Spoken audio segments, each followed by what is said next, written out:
They told me to let it go. To forgive. To move on. They say the quiet ones are harmless. But when my boss fired me for being too quiet, he didn't realize silence can be deadly, especially when it knows your secrets. I was the kind of employee no one noticed, and that's exactly how I liked it. My name's Aaron. I worked as a senior accountant at a mid-sized logistics company. I didn't talk much, didn't gossip, didn't grab beers with the team after hours. I just did my job, perfectly. Numbers made sense. People didn't. My boss, Richard Cole, though, he was all about people, loud, fake, and obsessed with power. He liked to joke that quiet people make bad impressions. At first, I ignored it. I'd seen guys like him before, charm without character.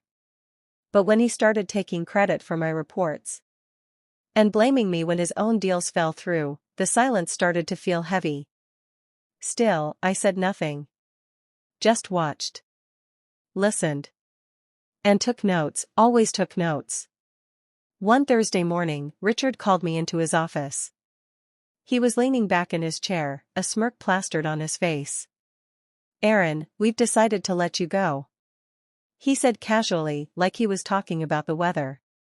I blinked. "Let me go? Why?" He shrugged. "You're too quiet. You don't fit the company culture. We need team players, not robots." That was it. No warning. No complaints about my performance, nothing. I'd spent 6 years fixing other people's mistakes, saving this company from multiple audit failures, and they fired me because I didn't talk enough? He slid a document across the table, termination agreement. "Sign here, and HR will send your final paycheck." I stared at the pen. Inside, I was boiling, but outside, I stayed calm. Like always. I signed it. Got up. Walked out without a word. But that night, I opened my personal drive. The one with copies of everything. Emails. Reports. Spreadsheets. Transactions. And something that Richard thought no one would ever find. The off-the-books accounts. Turns out, my dear boss had been funneling money through shell invoices. He'd set up fake vendors, consultants, suppliers, even logistics partners, and was transferring company funds into them. Then withdrawing the money later, disguised as legitimate payments. It wasn't sloppy. But it wasn't invisible either.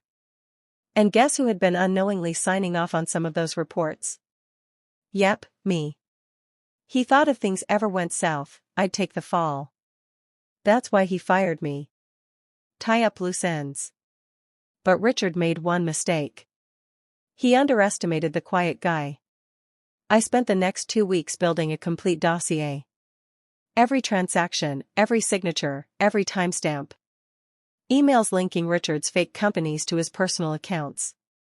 Then, I sent one anonymous email. To the CFO, the board, and, just for good measure, the IRS. No threats. No rant. Just numbers, evidence, and a polite note. You might want to look into Mr. Cole's consulting vendors. Regards. A concerned accountant. Then I waited. 2 weeks later, my phone buzzed. A former coworker texted me one line. "Dude. Richard's gone." I checked the news. The company had been raided. Richard was under investigation for tax fraud and embezzlement. Millions in unreported funds. He was escorted out in handcuffs, in front of the entire office. The same office where he'd once laughed and said, "Quiet people don't get far." The next morning, he called me. Yes, called me. His voice was shaky, desperate. "Aaron, you did this, didn't you? You ruined me." I didn't say a word. Just listened. And then, I hung up. That was the last time I ever heard from him. He lost his job, his license, and his reputation. I heard he tried to start a consulting firm. But no one in the industry would touch him after what came out. As for me, I started freelancing. Quietly. Successfully. And every morning when I check my accounts, I smile at the irony. The man who fired me for being too quiet was silenced by the very silence he mocked.